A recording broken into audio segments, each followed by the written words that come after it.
Dans cet épisode, nous allons parler de longévité, mais nous allons en parler dans la perspective de facteurs sociaux.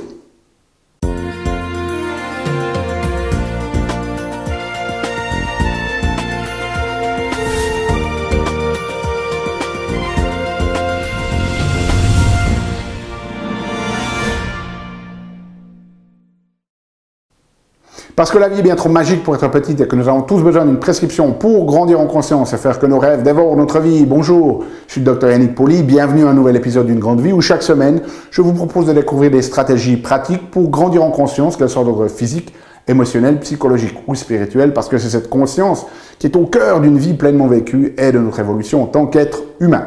Alors cette semaine, j'aimerais vous parler de longévité. C'est un thème que j'ai déjà traité dans d'autres vidéos. Et dans ces autres vidéos, eh bien, nous avons souvent parlé des facteurs biologiques et des facteurs de style de vie qui vont influencer cette longévité, comme l'alimentation, comme l'activité physique, comme la gestion du stress. Et donc aujourd'hui, j'aimerais, sur la base d'une nouvelle étude qui a été publiée récemment, revisiter ce concept parce que cette étude s'est intéressée à des facteurs qui participent à l'espérance de vie et à la longévité saine, mais ils se sont intéressés en fait aux facteurs sociaux et ils ont donc identifié 183 paramètres et sur la base de leur étude, eh bien, ils ont découvert 8 facteurs sociaux très importants qui vont influencer en fait votre longévité. Et ce qui est intéressant, alors c'est en anglais, mais ils ont développé un indice de fragilité qu'ils appellent social. Et vous pouvez en fait, sur la base de 8 questions assez simples, eh bien ça va vous aider à définir un petit peu votre risque par rapport à la mortalité et votre longévité. Et donc, si vous voulez trouver le lien, il est disponible sur notre résumé infographique. Ici, vous pouvez aller le télécharger dans notre espace collaboratif. C'est entièrement gratuit pour y accéder. Et donc, vous pouvez aller faire ce test vous-même. Et ça va vous donner ce score de prédiction, c'est très intéressant. Mais là, ce que je voulais faire avec vous, eh bien, c'est de parler de ces 8 facteurs. Alors, le premier, très intéressant, c'est en fait la propreté du voisinage. Et pourquoi la propreté? Eh bien, parce que c'est très souvent lié en fait avec le degré de sécurité. Si vous êtes dans un endroit sécure, en général, hein, les choses sont propres. Il n'y a pas des trucs qui traînent partout. Et donc, plus vous êtes dans une communauté qui est, excusez-moi l'expression, mais décadente, eh bien, plus vous allez avoir des déchets qui traînent par terre, les gens n'ont plus le respect de leur environnement, ils jettent des choses, etc. Et c'est très souvent associé avec des zones voilà, où il y a le plus haut danger de délinquance, etc. Donc, la propreté, hein, si vous vivez dans une zone propre, ça va favoriser en fait votre longévité. Deuxième aspect, c'est le contrôle que vous avez sur votre situation financière. Donc, si vous êtes dans une situation financière difficile, c'est une chose, mais si vous avez le sentiment d'avoir le contrôle, c'est-à-dire que peut-être vous avez des dettes, mais si vous êtes dans la sensation que vous allez pouvoir les repayer, c'est-à-dire que vous avez toujours le contrôle sur cette situation, eh bien ça, c'était extrêmement protecteur. À l'opposé, si vous avez perdu le contrôle de votre situation financière, c'est-à-dire que vous êtes en difficulté financière et que vous n'arrivez pas à vous projeter que vous allez pouvoir reprendre là-dessus, eh bien ça, c'est extrêmement néfaste d'un point de vue de votre longévité. Troisième marqueur, c'est le nombre de réunions que vous avez avec vos enfants dans l'année et en partant du principe que vous avez une bonne relation, bien évidemment, avec vos enfants, eh bien, le plus vous avez l'occasion de voir vos enfants dans l'année, plus c'est un élément protecteur pour vous en termes de longévité saine. Quatrième facteur, c'est avoir un travail rémunéré. Dans l'équation, le fait d'avoir un travail qui est payé, eh bien, c'est également quelque chose aussi de protecteur. Et ça a à voir vraiment avec cette notion de pouvoir contribuer quelque chose à la société et en échange d'être valorisé pour cette contribution.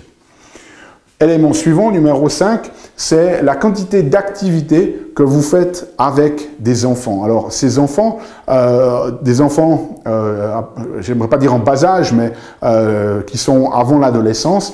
Et donc, ça peut être, si vous êtes grands-parents, de voir vos petits-enfants. Ça peut être vos nièces et vos neveux. Ça peut aussi être le fait d'être entraîneur et d'interagir avec les enfants d'autres personnes. Mais le plus vous avez l'occasion d'interagir fréquemment avec des enfants avant l'adolescence, eh bien, le plus, c'est un mécanisme protecteur sur votre longévité.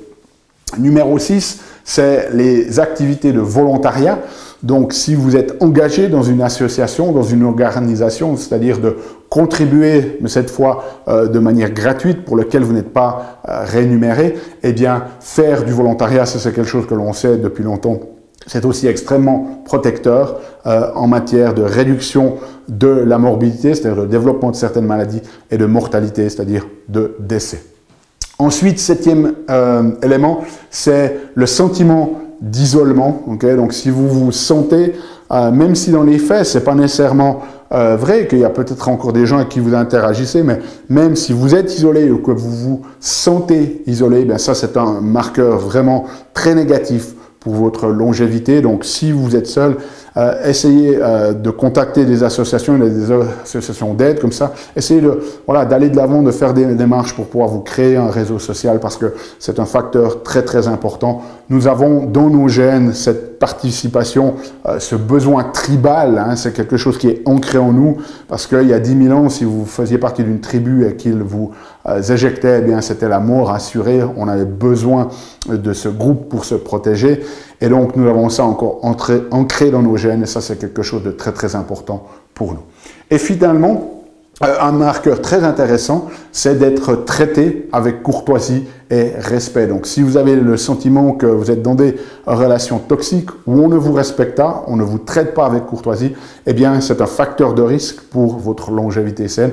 Au contraire, si vous êtes bien entouré de personnes positives, aimantes, que l'on vous traite. Alors, il peut y avoir du challenge, hein, mais tant que c'est fait avec respect et courtoisie, eh bien, c'est un facteur vraiment protecteur pour votre longévité. Et je trouve vraiment intéressant que cette notion exiger le respect, mais aussi de respecter les autres, que ça fait partie, parmi ces 183 facteurs, d'un des 8 facteurs qui ont vraiment un effet très fort sur notre longévité.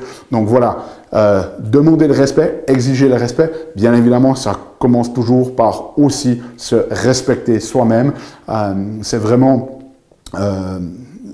quelque chose, ne pas être aligné, que ne pas se respecter soi-même, ne pas respecter son corps, et ensuite que l'on demande le respect à l'extérieur. Donc ça commence par nous, respectez-vous, soyez courtois avec vous-même, c'est-à-dire prenez soin de vous, prenez soin de votre corps, prenez soin de votre esprit, prenez soin de votre âme, et puis ensuite vous allez voir que de l'intérieur va naître aussi cette exigence de respect et de courtoisie de la part des autres vis-à-vis de vous. Donc voilà pour ces 8 facteurs, nouvelles dimensions à explorer pour améliorer votre longévité saine. Si vous avez des questions, des commentaires, n'hésitez pas à la poser. Nous, on se retrouve la semaine prochaine pour un nouvel épisode.